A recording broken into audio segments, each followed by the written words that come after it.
ফিলের সামনে এসে থেমে সে আনুষ্ঠানিকভাবে বাম হাতে মাথা থেকে হ্যাট নামিয়ে ঝুঁকে কুর্নিশ করে ফুলগুলো ওর দিকে বাড়িয়ে ধরল।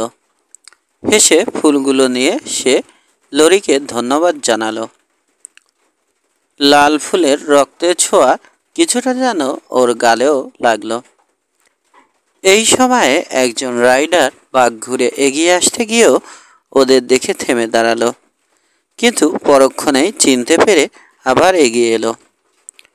অসময়ে বাদ সাধার জন্যে দুঃখিত, বলল সে। ওর গলার স্বর আর বলার ভঙ্গিটা অপমানজনক। কোনো জবাব না পেয়ে সে ধীর গতিতে ওদের পেরিয়ে আবার এগিয়ে গেল। পরবর্তী বাঁক নিয়ে অদৃশ্য হওয়ার আগে সে পিছন ফিরে চেয়ে অশ্লীল ইঙ্গিতে হাত নাড়ল। ফিল তার সঙ্গীর দিকে চোরা চোখে চেয়ে দেখল লরি জ্বলন্ত দৃষ্টিতে ওই বাঁকের দিকে চেয়ে আছে। ওর চোয়াল দুটো শক্ত হয়ে উঠেছে। ওই লোকটা কে? প্রায় রুক্ষ স্বরে প্রশ্ন করল সে। বুল ডেভিস, জবাব দিল সে। লোকটা আমাদের না দেখলেই ভালো হতো। ফোরম্যান ওকে রাঞ্চ থেকে তাড়িয়ে দেয়ায় সে লেজিয়ামের উপর ক্ষেপে আছে। বিভিন্ন দুর্নাম ছড়াবেও। আমাদের হয়তো এখন ফিরতি পথ ধরাই ভালো, বলল লরি। ফিরতি পথে ওদের মধ্যে খুব কমই কথা হলো। কাউবয় বেশ বেগে ঘোড়া ছোটাচ্ছে, যেন রাঞ্চে পৌঁছানোর জন্যে ওর বিশেষ কোনো তাড়া আছে। ওর চেহারা থেকে স্বাভাবিক হালকা ভাবটা বিদায় নিয়ে মুখটা একটু দীর্ঘ সংকল্পে কঠিন হয়ে উঠেছে। মেয়েটা পরিবেশ হালকা করার চেষ্টা করল। তোমাকে দেখে মনে হচ্ছে যেন তুমি কাউকে খুন করতে চলেছ, বলল মেয়েটা। ঝট করে ঘুরে তাকালো লরি। ফিল দেখলো ওর গাল একটু লাল হয়ে উঠল। তারপরে সে হাসল। হ্যাঁ, আমি তাই করব যদি ফিরে দেখি ড্যানিয়েল এখনো সাফার তৈরি করেনি। ফিল আর কোনো কথা বলল না। জবাব শুনে ওর মনে সন্দেহটা কেবল আরো গভীর হলো। কেমন যেন একটা ভয় আর অস্বস্তি বোধ করছে সে। রাঞ্চে সরাসরি ঘোড়া দুটোকে কড়ালে ভরে একটা ফ্রেশ ঘোড়া নিয়ে তৎক্ষণাৎ হোপের টেইল ধরে রওনা হয়ে গেল লরি। খাওয়ার জন্যেও অপেক্ষা না করে এমন অদ্ভুত আচরণ করায় ফিলের সারাটা বিকেল অস্থিরভাবে টেইলের দিকে চেয়ে কাটল। ইরফান যখন অন্যান্য কাউবয়দের সাথে ফিরল, তাকে একপাশে ডেকে নিয়ে বিকেলের পুরো ঘটনা জানালো। লরির লোকটাকে চেনে বলেই মনে হলো, ঘৃণাও করে, অথচ সে আমার কাছে ওর নাম জানতে চেয়েছিল, বলল সে। অবশ্যই ওই লোকের ব্যবহার অত্যন্ত রুক্ষ ছিল, কিন্তু আমার ধারণা ওর পিছনে অন্য কোনো কারণও আছে। আমার মনে হচ্ছে তোমার কথাই ঠিক, মিস মাস্টারসন। কোনো বিশেষ কারণে ওই লোককেই খুঁজতে গেছে লরি। ডেভিস লোকটা কাপুরুষ হলেও শুনেছি পিস্তলে ওর হাত খুব চালু। ওহ, জলদি করো, হয়তো এখন চেষ্টা করলে তুমি ওদের দেখা হওয়া ঠেকাতে পারবে, অনুনয় জানালো সে। আমি যদি তা না পারি আর লরির যদি কিছু হয়, তাহলে বুলকে আর কখনো সূর্যোদয় দেখতে হবে না, প্রতিজ্ঞা করল ইরফান। সোজা করালে ঢুকে একটা ঘোড়ায় জিন চাপিয়ে ঊর্ধ্বশ্বাসে শহরের দিকে ছুটল ও। ইরফান জানে শহরে পৌঁছার আগে লরিকে ধরতে পারার কোনো সম্ভাবনাই ওর নেই। তবে ওদের দুজনের হয়তো এখনো দেখা নাও হয়ে থাকতে পারে। কামেগিন ছেলুন সান্ধ্যকালীন সমাবেশের জন্যে ধীরে ধীরে ভরে উঠছে। তেলতেলে চেহারার মালিক খুশি মনে নিজের হাত দুটো ঘষছে। আজকের রাতটা বেশ লাভজনক হবে বলেই মনে হচ্ছে। ভাবছি বার্ডকে আজ এত চিন্তিত দেখাচ্ছি কেন, আপন মনে বিড়বিড় করল সে। আসলে ব্ল্যাক বার্ডকে কেন লোকে ওই নাম দিয়েছে তা ওর চেহারাই বলে দেয়। মুখোমুখি দাঁড়িয়ে সে নিচু স্বরে বুলের সাথে কথা বলছে। বার্ডের চেহারা দেখেই বোঝা যাচ্ছে কথার বিষয়বস্তু তার কাছে মোটেও ভালো ঠেকছে না। আসলে বুল ডেভিস আজ তার সাথে ফিলের দেখা হওয়ার কথা মিথ্যে রং মিশিয়ে শোনাচ্ছে। সে মানুষকে দুঃখ দেওয়ার মতো আনন্দ আর কিছুতে পায় না। তার মিথ্যে বানানো গল্প বার্টকে রাগে অন্ধ করে তুলল। যে ওই কুকুরের বাচ্চা কাউবয়টাকে শেষ করতে পারবে তাকে আমি $500 পুরস্কার দেব, ঘোষণা করল সে। এই কাজটা আমি খুশি মনে নিজেই করতাম, কিন্তু তাতে মেয়েটার চোখে আমি ঘৃণ হয়ে যাব। মাথা ঝাঁকিয়ে সম্মতি জানালো ডেভিস। মানুষ হত্যা ওর কাছে নগণ্য একটা কাজ। এর আগেও সে এর চেয়ে অনেক কম টাকার জন্যও বহু খুন করেছে। ঠিক ওই মুহূর্তে লরি সেলুনে ঢুকলো। তোমাকে আর কষ্ট করে ওকে খুঁজতে যেতে হবে না, বলল বার্ট।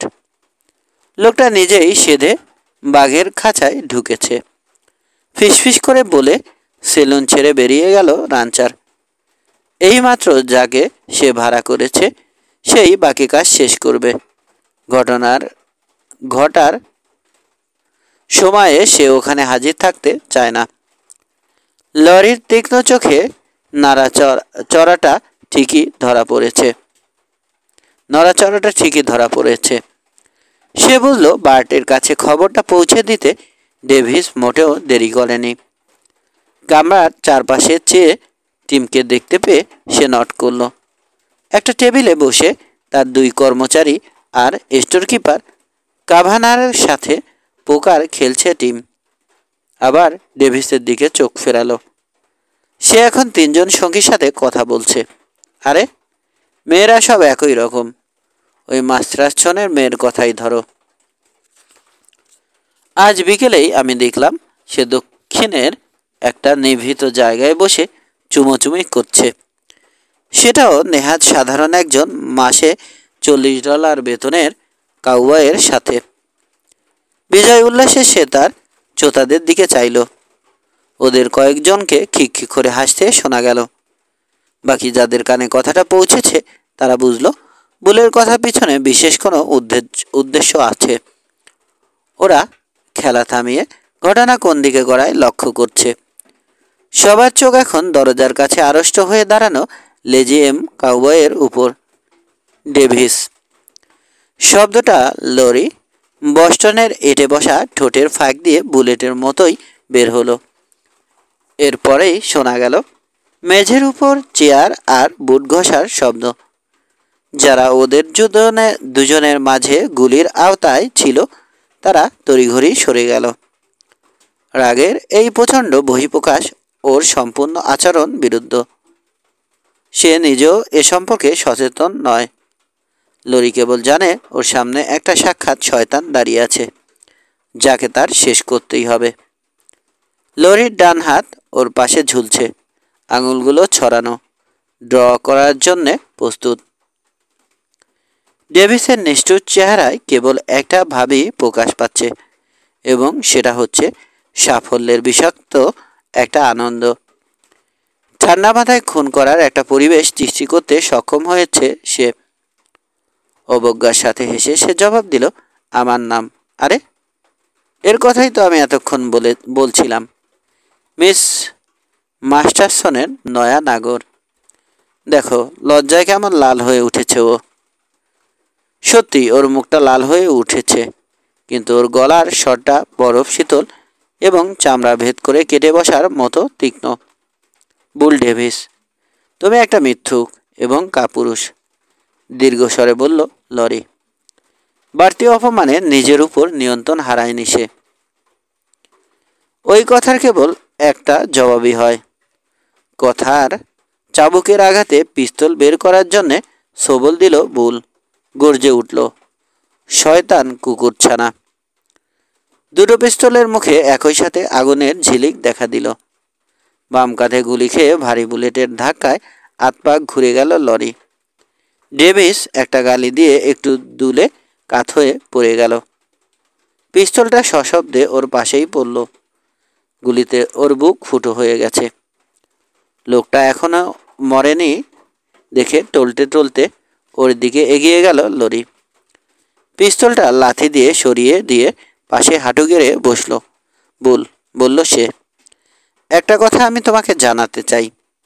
ফিসফিস করে কয়েকটা কথা বলল সে, এবং মরণাপন্ন বুল বিস্ফারিত চোখে ওর দিকে তাকালো। হেল, ফুঁপিয়ে উঠল সে। তুমি? তার গলা থেকে কেবল একটা ঘর শব্দ বের হলো। তারপরেই সে মৃত্যুর কোলে ঢলে পড়ল। কষ্ট করে কোনো মতে নিজের পায়ে উঠে দাঁড়ালো লরি, কিন্তু তারপরেই একটা খালি চেয়ারে ধপাস করে বসে পড়ল। অসুস্থ বোধ করছে সে, মাথাটাও কেমন ঝিমঝিম করছে। কেউ একজন এগিয়ে এলো। ওর ক্ষত থেকে রক্ত ঝরছে। টিম আর তার লোক লাফিয়ে এগিয়ে ওর ক্ষত থেকে রক্ত ঝরা বন্ধ করায় সচেষ্ট হলো। যে নীরবতা নেমে এসেছিল সেটা দূর হয়ে বাড়াবার সরগম হলো। লড়াইয়ের দর্শকরা সবাই ওই সম্পর্কেই আলোচনা করছে। শেরিফ ভিড় ঠেলে এগিয়ে এলো, কিন্তু লোক সরে দাঁড়ানোয় মৃত লোকটার চেহারা দেখে চমকে উঠল শেরিফ। টেলর? আরে, এটা যে দেখছি ডেভিস, বিস্মিত স্বরে বলল সে। আমি ভেবেছিলাম ওরা। বলল আর কেউ। যে কোনো নিরপেক্ষ দর্শকই ভাববে লোকটা খুব নিরাশ হয়েছে। অনেক দর্শকই আগ্রহের সাথে ওখানে কি ঘটেছে তা জানালো, এবং অফিসারের ক্ষুদে চোখ দুর্বৃত্তের মতো অশুভ দৃষ্টিতে সন্তুষ্টি নিয়ে আহত কাউবয়কে দেখল। ভালো, তুমি ঝামেলা চাইছিলে, তাই পেয়েছ, বলল সে। আমি আজ করছি, তোমাকে এখন জেলে বসতে হবে। আবার আজ করো, হয়তো এবার তুমি ঠিক আজ পাবে। লেজিএম ফোরম্যানের ভারী কণ্ঠস্বর শোনা গেল। সবার অজান্তে কখন যে সে ভিতরে ঢুকেছে তা কেউ খেয়াল করেনি। ঝট করে ঘুরে দাঁড়িয়ে পিস্তলের দিকে হাত বাড়ালো শেরিফ। ওটার কথা ভুলেও ভেবো না, নবাগত লোকটা শান্ত স্বরে বলল। তোমার যেমন বাঁচার যোগ্যতা নেই, তেমনি মরারও যোগ্য তুমি নও। একটা ব্যাগ মেরে হাত গন্ধ করতে চাই না আমি। টেলরের চেহারা একেবারে হলুদ হয়ে গেল। ওর ভঙ্গিটা ছিল একটা ভাওতা, এবং সে সচেতন যে দর্শকরাও তা জানে। ওই ঠান্ডা চেহারার লোকটার বিরুদ্ধে লড়তে নামার কোনো ইচ্ছাই তার ছিল না। বারবি মালিকের ওখানে হাজির হওয়ায় সে বুকে কিছুটা বল পেল, এবং তার ভেঙে চুরমার হওয়া সম্মান কিছুটা ফিরে পাওয়ার চেষ্টায় সে বলল, এই শহরের শেরিফ হিসেবে তুমি একটা করুণ দৃষ্টান্ত। বাধা দিয়ে ওর অসমাপ্ত বাক্যটা শেষ করলো ইরফান। সেটা তোমার বলার কোনো প্রয়োজন নেই। এখন আমার কথা শোনো শেরিফ, এখানে বিশিষ্ট নাগরিক মিস্টার বার্ট হাজির আছে, এবং সে এই ঝামেলা সম্পর্কে কিছুই জানে না। ধরো ওর মতামতটাই আমরা জিজ্ঞেস করি। কনয়ের গুঁতোয় জায়গা করে নিয়ে বুলের লাশ দেখে ক্ষণিকের জন্যে তার যা চেহারা হয়েছিল তা ইরফানের নজর এড়ায়নি। লরির দিকে কেমন বিষাক্ত দৃষ্টিতে সে তাকিয়েছিল সেটাও ও দেখেছে, কিন্তু মুহূর্তে নিজেকে সামলে নিল বার্ট। শেরিফের কাছ থেকে নির্বিকার চেহারায় ঘটনার পুরো বিবরণ শোনার পর সে সাথে সাথে রায় দিল ওর মতো খটাসের মরাই উচিত। এই লোক এটা না করলে কাজটা আমি নিজেই করতাম। যদিও সে মুখে কথাটা বলল, বার্ট ভালো করেই টের পাচ্ছে জেমস কেমন চতুর কায়দায় লোকটাকে কোণঠাসা করেছে। যে ওই ফিলের নামে কুচ্ছা রটিয়েছে তার পক্ষ নেয়া কোনো মতেই সম্ভব নয়। সে জোর দিয়ে বলল, এখানে যদি এমন কেউ থাকে যে মনে করে বুল মিথ্যে বলেনি, সে এগিয়ে আসুক। ওরা মন্থনে কেউ সাড়া দিল না দেখে বার্ট শেরিফকে জিজ্ঞেস করল, তুমি বলছো লড়াইয়ে দুজনেই সমান সুযোগ পেয়েছে? ঘটনার সময়ে আমি উপস্থিত ছিলাম না, কিন্তু আমাকে তাই বলা হয়েছে, স্বীকার করল টেলর। তাহলে আমাদের আর করার কিছু নেই, বলল রানচার। ভীতচোদ্যভাবে ইরফানকে বলল, তুমি তোমার লোককে নিয়ে যেতে পারো, কিন্তু ওকে সাবধান থাকতে বলো। পরের বার হয়তো ওর কপাল এত ভালো নাও হতে পারে। আমার বিশ্বাস লেজিএম নিজেরটা নিজেই সামলাতে পারবে। জবাব দিল ফোরম্যান। টিম এবং তার দুই কর্মচারীর সহযোগিতায় লরিকে রানসে নিয়ে এলো ইরফান। ওর ফেরার সাড়া পেয়ে ফিল নিজের সম্ভ্রম বিসর্জন দিয়ে ওদের দিকে দৌড়ে ছুটে গেল। দুজন রাইডার লরিকে দুপাশ থেকে ধরে নিয়ে আসছে দেখে ওর বুকের ভিতরটা মোচড় দিয়ে উঠল। কি হয়েছে? উদ্বিগ্ন স্বরে প্রশ্ন করল ফিল। বস্টনের সাথে বুলের সংঘর্ষ হয়েছিল, তাতে কাঁধে সামান্য চোট পেয়েছে সে, মারাত্মক কিছু নয়, জবাব দিল রাইডারদের একজন। আর ডেভিস মরেছে, সংক্ষিপ্ত জবাব এলো। মেয়েটা শিউরে উঠল, কিন্তু আর কোনো প্রশ্ন করল না। লরি একটা লোককে হত্যা করেছে। বস্টনকে রান্স হাউজে বয়ে নিয়ে যাওয়া হলো এবং মাস্টারসনের খালি বিছানাতেই ওকে শোয়ানো হলো। ফিল ব্যাখ্যা দিল যে ড্যানিয়েলের বউ আর সে দুজনে মিলে রান্স হাউজেই লরির উপযুক্ত সেবা করতে পারবে। লরি বেশ দুর্বল আর অত্যন্ত কষ্টের মধ্যে থাকলেও সে দেখাতে চাইছে যেন তার কিছুই হয়নি, কিন্তু কষ্টের মধ্যে থাকলেও তাকে যেটা সবচেয়ে বেশি ব্যথা দিচ্ছে সেটা হচ্ছে ওর প্রতি ফিলের ঠান্ডা একটা দূরত্বের ভাব। তোমাকে এই ঝামেলার মধ্যে ফেলার জন্যে আমি সত্যিই খুব দুঃখিত, বলল লরি। তুমি ব্যাংক হাউজের বয়সদের উপর আমার দেখাশোনার ভার ছেড়ে দিলেই পারতে। মেয়েটা মাথা নাড়ল, তারপর প্রশ্ন করল, ওহ লরি, তুমি এই কাজ কেন করতে গেলে? সেও তো একজন মানুষ। মেয়েটা ওর ফ্যাকাশে চেহারাটা লাল হয়ে উঠতে দেখল এবং ওর ঠোঁট জোড়াও শক্ত হয়ে এঁটে বসল। ডেভিসের মতো কেউ মানুষ বলে গণ্য হওয়ার যোগ্য নয়। সে একটা র্যাটল চেনেকের চেয়েও নীচ। ধীরস্বরে বলল সে, ওই বুল সম্পর্কে কিছু জানলে তুমি ওই কথা বলতে না। সে আর তার কিছু সঙ্গী একবার এক পৌর লোককে নির্দোষ জেনেও ফাঁসিতে ঝুলিয়ে হত্যা করেছিল। ডেভিস নিজে ওর গলায় ফাঁস পরিয়েছিল। এটা পুরোপুরি সত্য ঘটনা। কিন্তু তুমি ওকে সাজা দিতে গেলে কেন? এর জন্যে আইনই তো রয়েছে, প্রতিবাদ করল ফিল। আমি যে ঘটনা তোমাকে বললাম সেটা 10 বছর আগে ঘটেছিল, আর আইন এদেশে খুব ধীর গতিতে চলে। একটু থেমে সে আবার বলল, প্রয়োজন হলে আমি আবারও তাই করব।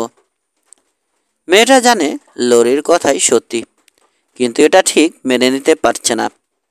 লরি ছাড়া আর কেউ এটা করলে এই হত্যা ওকে এত বিচলিত করতো না, কিন্তু এটাও সে স্বীকার করে নিতে পারছে না, এমনকি নিজের কাছেও না। পরদিন সকালে শহরে যাওয়ার পরে গোলাগুলির পুরো ঘটনা জানতে পারল। হোপে পৌঁছে ক্যাভানার দোকানের সামনে নেমেই সে বার্টের মুখোমুখি পড়ে গেল। ওকে দেখা মাত্রই বার্টের মুখ গম্ভীর হয়ে উঠল। দেখলে ফিল, বলল সে, এখন নিশ্চয় তুমি স্বীকার করবে যে আমি ঠিকই বলেছিলাম। একটা কর্মচারীর সাথে রাইড করে বেরাবার ফলাফল কি হলো দেখলে? একজন মরল, আরেকজন আহত হয়েছে। কিন্তু আমাদের বেড়ানোর সাথে এর কোনো সম্পর্ক নেই, ফিল প্রতিবাদ করল। কিন্তু ওর কারণেই এইসব ঘটেছে, রাগের সাথে বলল বার্ট।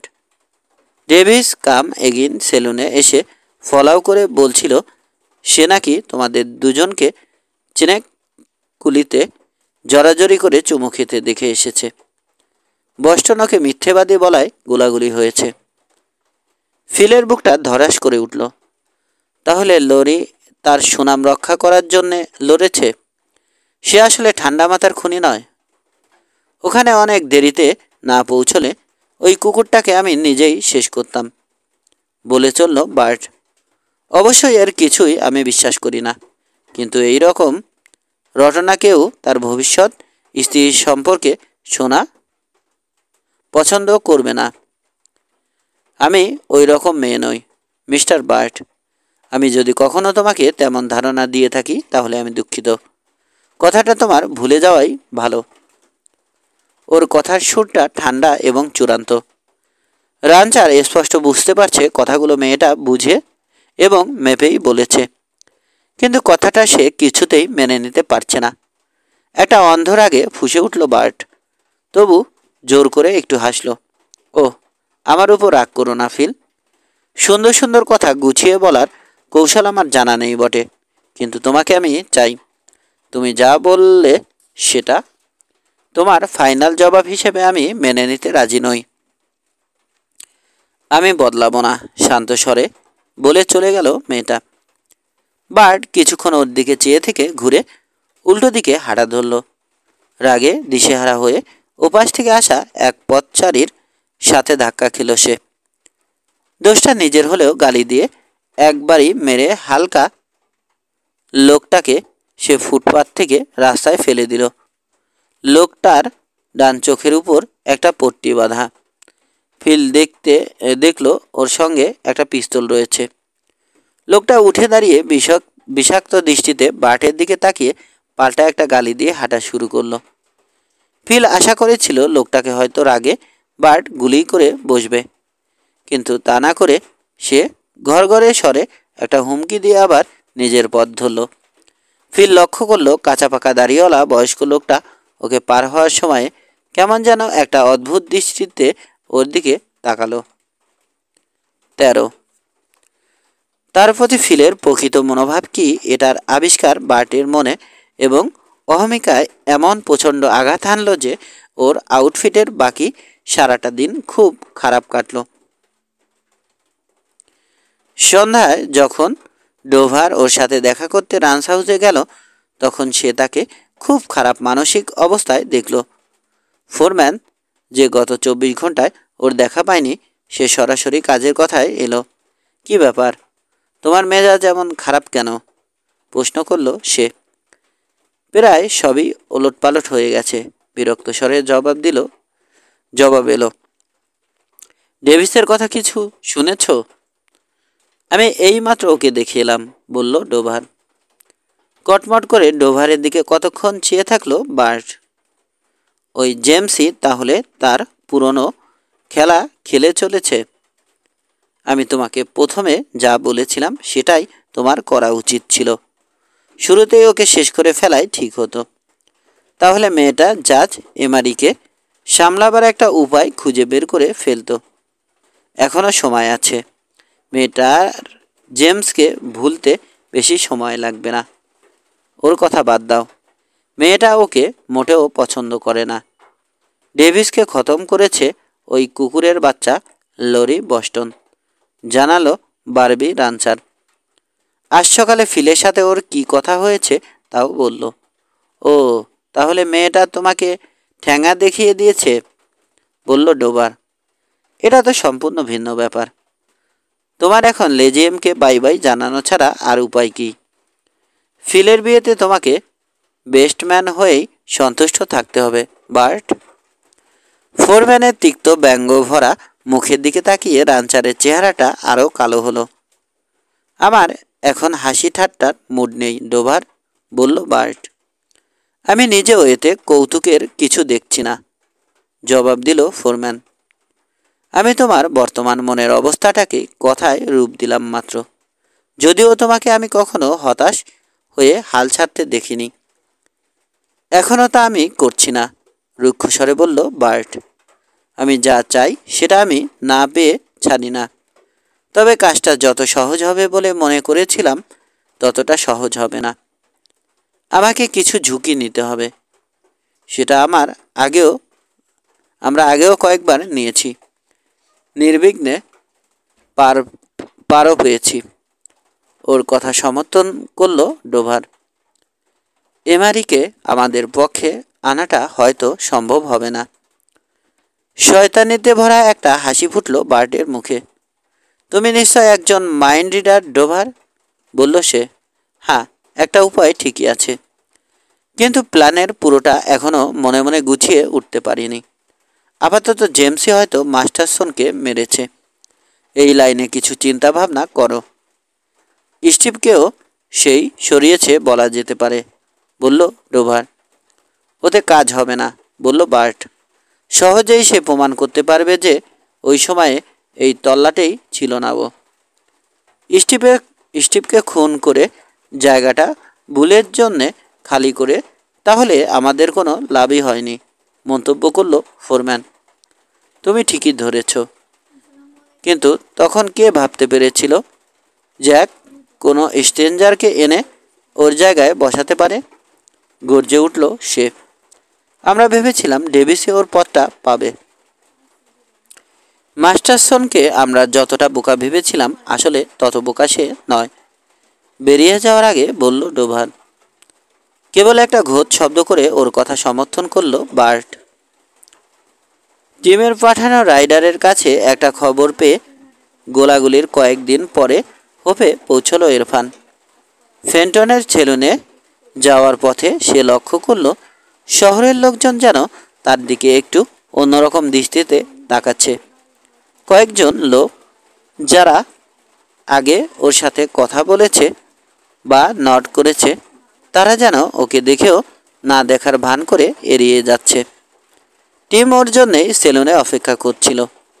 সে এর কারণটা ব্যাখ্যা করল। বার্টের লোকজন কথা বলতে শুরু করেছে, জানালো টিম। তোমার হয়তো এর জবাবে বলার কিছু থাকতে পারে। বার্টের লোকেরা বলে বেড়াচ্ছে তুমিই নাকি জ্যাককে খতম করেছ। সরাসরি বলল ফেন্টন। তোমার কোনো বিপদ ঘটুক এটা চাই না আমরা। ইরফানের চোখ দুটো কঠিন হলো। নিশ্চয় অনেক কথাই বলার আছে আমার। আমি এখনই কাম এগিনে গিয়ে সরাসরি মিস্টার বার্টের সাথেই কথা বলছি। তুমি একা ওখানে মোটেও যাবে না, বলে উঠল টিম। আমি যদি সেলুন ছেড়ে যেতে শুরু করেছিল সেলুনের মালিক, কিন্তু হাত তুলে ওকে থামিয়ে দিল ইরফান। আমি কৃতজ্ঞ, কিন্তু তোমাদের এই ঝামেলায় জড়াবার কোনো প্রয়োজন নেই। কামেগিন বারটা যথারীতি প্রায় ভরপুর। ওর বিরুদ্ধে যে যথেষ্ট গুজব ছড়ানো হয়েছে সেটা বুঝতে ইরফানের বেশি সময় লাগলো না। ওর অভিবাদনের জবাবে কেবলমাত্র দু একজনই নট করল। বার্ট, ডোভার, পাগলা মার্টির সাথে আরও কয়েকজন একত্রে দাঁড়িয়ে গল্প করছে। লেজিএমের ফোরম্যান সোজা ওদের দিকে এগিয়ে গেল। বার্ট, বলল সে, শুনলাম তুমি গুজব ছড়াচ্ছ যে আমিই নাকি জ্যাক মাস্টারসনকে হত্যা করেছি। এমন সরাসরি চ্যালেঞ্জের মুখে পড়ে একটু ভেবাচেকা খেয়ে গেল বার্ট। এটা যে সে মোটেও আশা করেনি। কয়েক মুহূর্তেই সে নিজেকে সামলে নিয়ে একটু অবজ্ঞার হাসি হেসে জবাব দিল, ধরো কথাটা আমিই বলেছি, তাতে কি হয়েছে? শুধু এটাই, হয় তুমি এর প্রমাণ দেবে, নয়তো মিথ্যা রটনার জন্যে ক্ষমা চাইবে অথবা লড়বে। আমি তোমার কথায় চলি না, জবাব দিল সে। না, ভালো কথা, তাহলে এটা হজম করো, বেটা কাপুরুষ।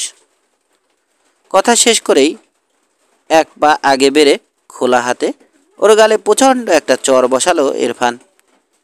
চরের বেগে টলতে টলতে পিছিয়ে গেল বার্ট। রাগে দিশেহারা হয়ে খাপ থেকে পিস্তল অর্ধেক বের করে ফেলল। এই সময়ে একটা গম্ভীর স্বর ওকে সাবধান করলো, ওটা খুব ভুল হবে। বার্ট একটু ইতস্তত করে অবাক হয়ে বিস্ফারিত চোখে দেখল ইরফানের ডান হাতের কোলটা ওকে কাভার করে রয়েছে। অত্যন্ত দ্রুত করতে পারে বলে বহুদূর পর্যন্ত ব্ল্যাক বার্টের সুনাম আছে। কিন্তু উপস্থিত সবাই দেখল ইরফানের তুলনায় সে ছেলে মানুষ। প্রায় 30 সেকেন্ড সম্পূর্ণ নীরবতার মধ্যে কাটার পর পিস্তল হাতে লোকটা আবার কথা বলল। বার্ট, তুমি আগে পিস্তল বের করার জন্য হাত বাড়িয়েছিলে, তাই এখন আমি তোমাকে মেরে ফেললেও সেটা অন্যায় হবে না। তুমি একেবারে স্থির হয়ে দাঁড়িয়ে থাকো।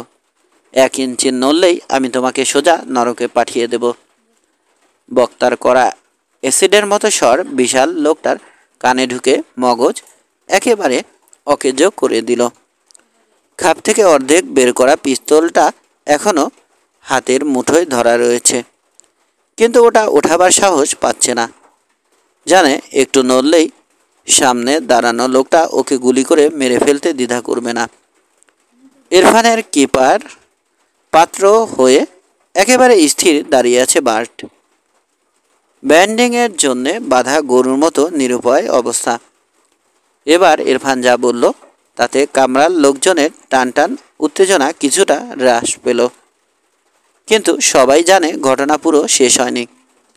আমি প্রমাণ করে দেখিয়েছি তোমাকে মেরে ফেলা আমার পক্ষে কতটা সহজ ছিল। কিন্তু আমার নিজস্ব ব্যক্তিগত একটা কারণে আমি তোমাকে আরও কিছুদিন বেশি বাঁচার সুযোগ দিচ্ছি। নিশ্চিত মৃত্যুর মুখ থেকে ফিরে এসে বার্টের চেহারায় স্বভাবজাত অবজ্ঞার ভাবটা আবার ফিরে এলো। ইরফানের পরবর্তী চালের অপেক্ষায় আছে সে। ফোরম্যান যখন আবার মুখ খুলল তখন গমগমে নিচু স্বরেই কথা বলল, আমি শুনলাম তুমি নাকি আমাকে সাহায্য করার একটা সুযোগ খুঁজছো বার্ট। তাই তোমাকে তোমার গানবেল্ট খুলে ফেলে খালি হাতে লড়ার সুযোগ দিচ্ছি আমি। কারণ পিস্তলে তুমি আমাকে কোনোদিনই হারাতে পারবে না। প্রস্তাবটা শুনে কিছুক্ষণ অবাক বিস্ময়ে চেয়ে থাকলো। তারপর চোখ দুটো একটা নারকীয় আনন্দে উজ্জ্বল হয়ে উঠল বার্টের। ওখানে সবাই জানে তার সাথে হাতাহাতি লড়াইয়ে পারার মতো লোক এ দেশেই কেউ নেই।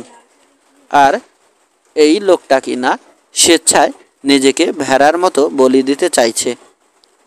টিমের মুখের ভাবে গম্ভীর উদ্বেগ প্রকাশ পেল।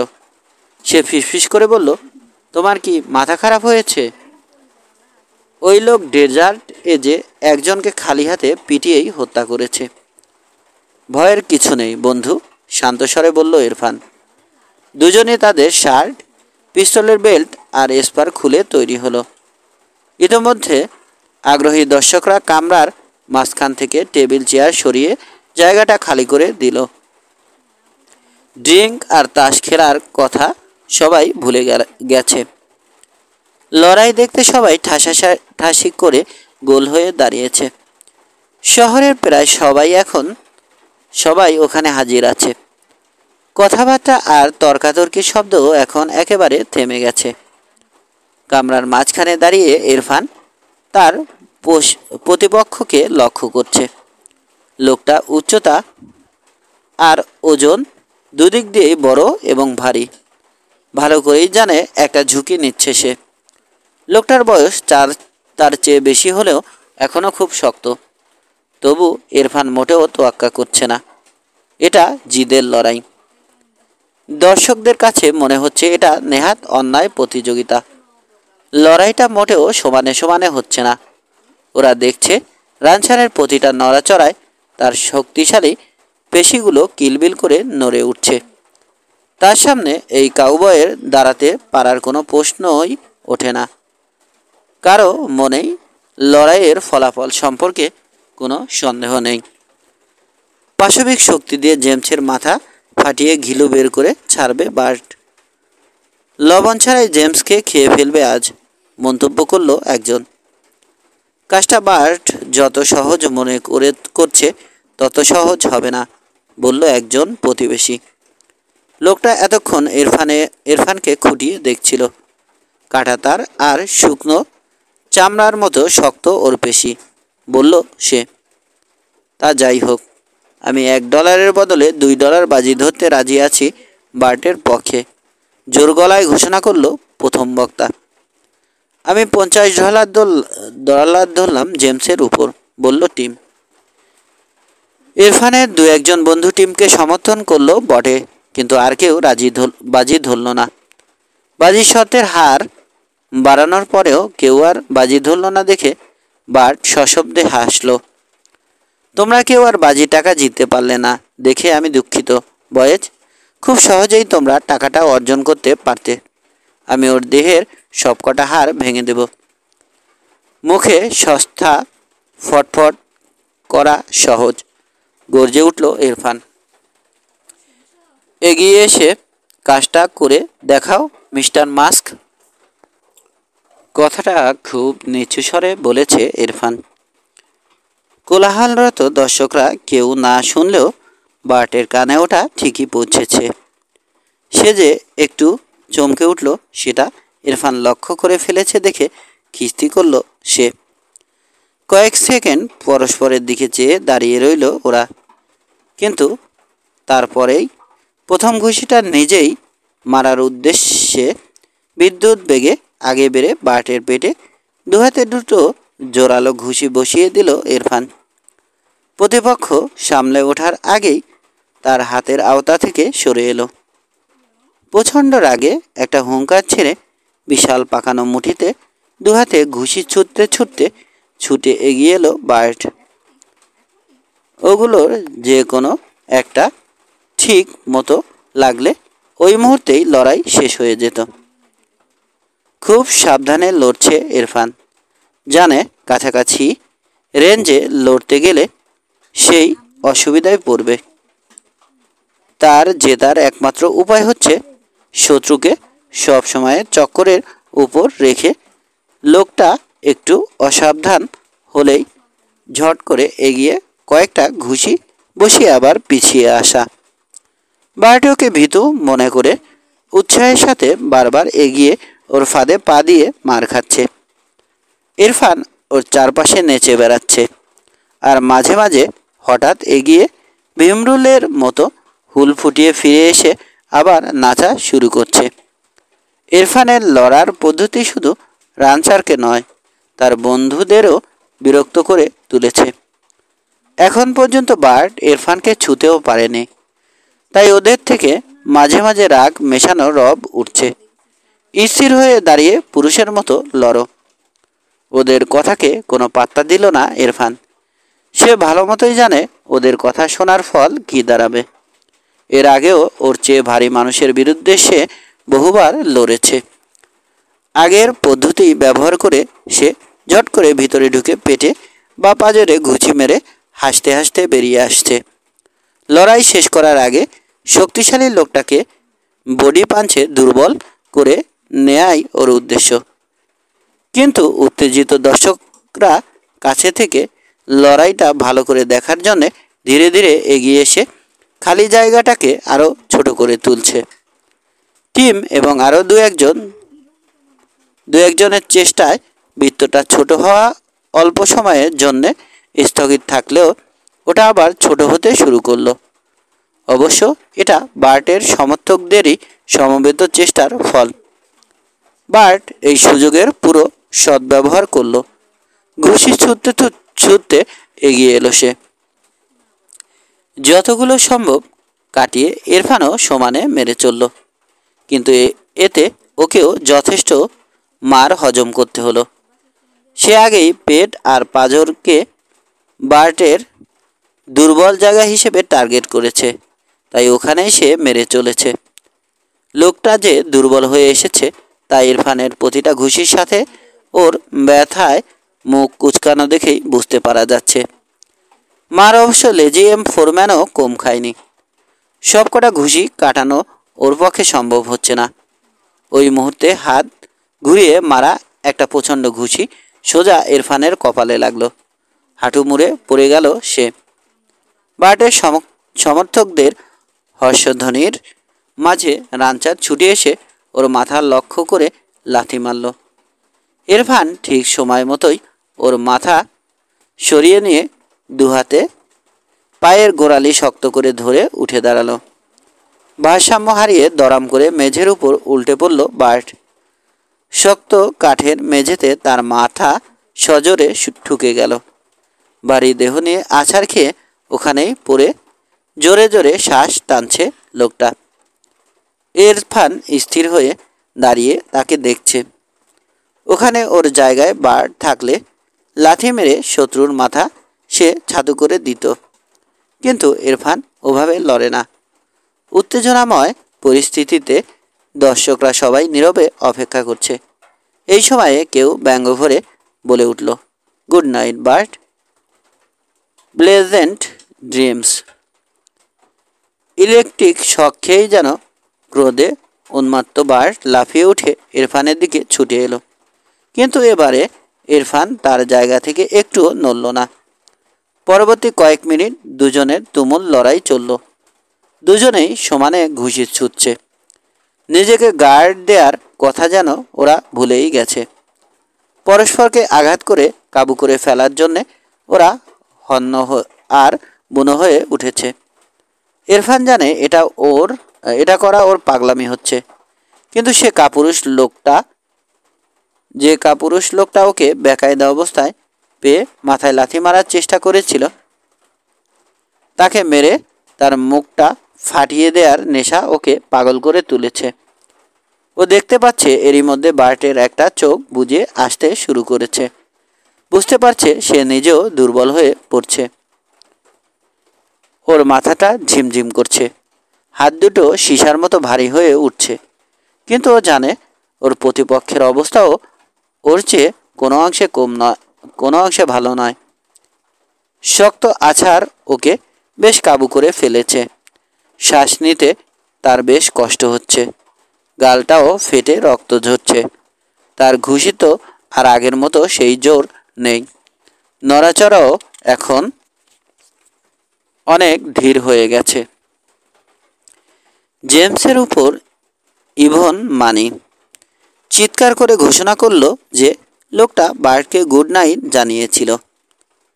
লোকটা যদি বার্টকে খেপিয়ে তুলে ফাইটে নতুন উদ্যম ফিরিয়ে আনার জন্যে কথাটা বলে থাকে, তাহলে তার উদ্দেশ্য সফল হলো। এখন উৎসাহী দর্শকের দল খালি জায়গাটাকে প্রায় অর্ধেক করে ফেলেছে দেখে বার্ট আবার এগিয়ে এলো। এবার শুরু হলো হাড্ডাহাড্ডি লড়াই। কেবল হাড়ে হাড়ে ঠোকাঠুকি আর ফুপিয়ে শ্বাস নেয়ার শব্দ শোনা যাচ্ছে। প্রচণ্ড একটা ঘুষি আসতে দেখে সময় মতোই ডান পাশে সরে গেল ইরফান। ঘুষিটা নিষ্ফলভাবে গলা ঘেঁষে ওর কাঁধের উপর দিয়ে বেরিয়ে গেল। সুযোগটা পুরোপুরি কাজে লাগালো জেসাপ। কাঁধের পুরো ওজন ব্যবহার করে বাম হাতে জোরালো একটা ঘুষি বসালো বার্টের কণ্ঠার উপর। বার্টের চোখের সামনে থেকে সেলুনের আলো আর উৎসাহী দর্শকের দল অদৃশ্য হলো। সে কেবল ওর সামনে দাঁড়ানো ইরফানের কঠিন বুনো চেহারাটা দেখতে পাচ্ছে। জ্ঞান হারাবার আগে শেষ চেষ্টায় বার্ট ওর মুখ লক্ষ্য করে একটা ঘুষি মারল। মুহূর্তের জন্যে ইরফান চোখে অন্ধকার দেখল। আবার দৃষ্টি ফিরে এলে সে দেখল টিম আর কাভানা ওকে ঠেকা দিয়ে ধরে আছে, আর বার্ট অচেতন হয়ে একটা অস্বাভাবিক ভঙ্গিতে মেঝের উপর পড়ে আছে। দর্শক কয়েকজন নিঃসংকোচে হেসে ইরফানকে অভিনন্দন জানালো। কিন্তু যদিও বেশিরভাগ দর্শকই এতে খুশি হতে পারেনি, তবু ওদের চেহারা বা আচরণে সেটা প্রকাশ পেল না। ক্ষীণ একটু হাসি দিল ইরফান। অত্যন্ত ক্লান্ত সে, ওর গলা দিয়ে স্বর বেরোতে চাইছে না। কি ঘটেছে জিজ্ঞেস করলো সে। কি ঘটেছে পুনরাবৃত্তি করলো টিম। ওহ, এমন কিছুই ঘটেনি, তুমি কেবল ওর চিবুকে একটা টোকা দিয়েছ। শুয়ে শুয়ে ওটার কথাই ভাবছে বার্ট। আমার ধারণা এক রাতের জন্যে ওর যথেষ্ট হয়েছে। চলো ফেন্টনের সেলুনে গিয়ে হাত মুখ ধুয়ে একটু পরিষ্কার হও। মুখ দেখে তোমার উপর ইন্ডিয়ান হামলা হয়েছে বলে মনে হচ্ছে। মেঝের উপর পড়ে থাকা মানুষটাকে ঘিরে জটলা থেকে কোনো বাধাই এলো না। ওরা কাম এগিন সেলুন ছেড়ে নির্বিঘ্নেই বেরিয়ে রাস্তায় নামলো। কেবল খাটো গড়নের এক কমবয়সী কাউবয় গোপনে ওদের যাওয়া লক্ষ্য করল। লোকটার পা দুটো অনবরত রাইডিংয়ের কারণে ধনুকের মতো বাঁকা। উরুর সাথে নিচু করে বাঁধা দুটো পিস্তল ঝুলছে। ওগুলোর কালো বাট দুটো বহুল ব্যবহারে কিছুটা ক্ষয়ে গেছে। লোকটাকে ইরফান খেয়াল করলেও কোনো পাত্তা দিল না। দ্য সান অফ এ গান বিড়বিড় করে আউড়ে লোকটা নিজের ঘোড়ার খোঁজে বার ছেড়ে বেরিয়ে এলো। ঘণ্টাখানেক পরে ফোরম্যান তার চেহারা থেকে মারপিটের চিহ্ন যতটা সম্ভব দূর করে লেজিয়ামের টেইল ধরল। দেহে প্রচণ্ড ব্যথা থাকলেও মনটা তার অদ্ভুত এক প্রশান্তিতে ভরে উঠেছে। শহর থেকে ইরফান মাত্র মাইলখানেক এগিয়েছে। এই সময় তার ঘোড়াটা হেঁসাধ্বনি করে উঠল। একটা ঝোপের আড়ালে কিছু নড়ে উঠতে দেখল জেসাপ। হাইস্ট দেম, হাত তোলো, একটা স্বর আদেশ দিল। কিন্তু ওই স্বরের পিছনে রয়েছে একটা হাসির আভাস। হাইস্ট না সাই, বলল ইরফান। ইয়ার্কি ছেড়ে ঝোপের আড়াল থেকে বেরিয়ে এসো ইয়ঙ্কি। ইয়র্কি, আর তোমার আচরণ ব্যাখ্যা করো। তোমাকে আমি রাঞ্চেই থাকার নির্দেশ দিয়েছিলাম। কি করব? তোমার বসের নির্দেশ। Yes sir. মিসেস রাকা জেসাপ। হাসি থামাবার চেষ্টায় কয়েক মুহূর্ত সময় নিয়ে আবার সে বলে চলল, জানি বিয়ের পরে বেশ কয়েক বছর পার হয়ে গেলেও সে এখনও তোমার বস এবং আমারও। সে আমাকে বলল, ইয়র্কি, আমি আমার স্বামীর একটা চিঠি পেলাম। তাতে সে লিখেছে সব কিছু শান্ত এবং নির্ঝঞ্ঝাটেই চলছে। তাই আমাকে তখনই আদেশ দেওয়া হলো এখানে হাজির হয়ে নিজের চোখে সব দেখে গিয়ে রিপোর্ট করতে হবে। তার ধারণা তুমি যত বেশি ভালো চলছে বলো, ঝামেলা নাকি ততই জটিল হয়। সে নিশ্চিত এবারে তুমি বেশি ঝামেলায় পড়ে গেছো। তুমি যে সত্যিই একটা ভালো বউ পেয়েছ তাতে কোনো সন্দেহ নেই। যখন খুশি ঘোড়ার পিঠে চড়ে বেরিয়ে পড়ো, কেউ বাধা দেয় না। আমারও মনে হচ্ছে এবার বড় একটা ঝামেলাতেই পড়েছ তুমি। এই ইয়র্কিকেই আবার ইরফান অভিযানে সে যক্ষায় নিশ্চিত মৃত্যুর হাত থেকে বাঁচিয়েছিল। ভালোবাসা দিয়ে সিগারেট ছাড়িয়ে এবং রোজ পাইন বনে নিয়ে পাইনের তাজা হাওয়া খাইয়ে আর সাঁতার কাটিয়ে ওর নিত্যসঙ্গী হয়ে ওকে ওর প্রথম নিজস্ব পিস্তল, ঘোড়া আর ঘোড়ার জিন রাইফেল এসবও ইরফানই কিনে দিয়েছিল। এরপরে ইয়র্কি আর জেসাপের পিছু ছাড়েনি। ওর সাথেই ওর রাঞ্চে গিয়ে এতদিন কাটিয়েছে। রোপিং থেকে শুরু করে ফাঁদ পাতা, পিস্তল আর রাইফেলের ড্র করায় সে এখন প্রায় ইরফানের মতোই দক্ষ হয়ে উঠেছে। সানডে ব্যান্ডের ডাবল বার ছাড়ার পর থেকে সে ইরফানের রাঞ্চেই আছে। বিষণ্ণ মুখে একটু হাসলো ইরফান। আমি মেয়েদের কখনো বুঝে উঠতে পারলাম না, বলল সে। ওদের ধোকা দেয়া সত্যিই অসম্ভব। আমি যদি লিখতাম আমি একটু সমস্যায় আছি, তবু সে তোমাকে পাঠাতো। ওখানকার আর সবাই কেমন আছে? সিল্কের মতো মসৃণ, জবাব দিল ইয়র্কি।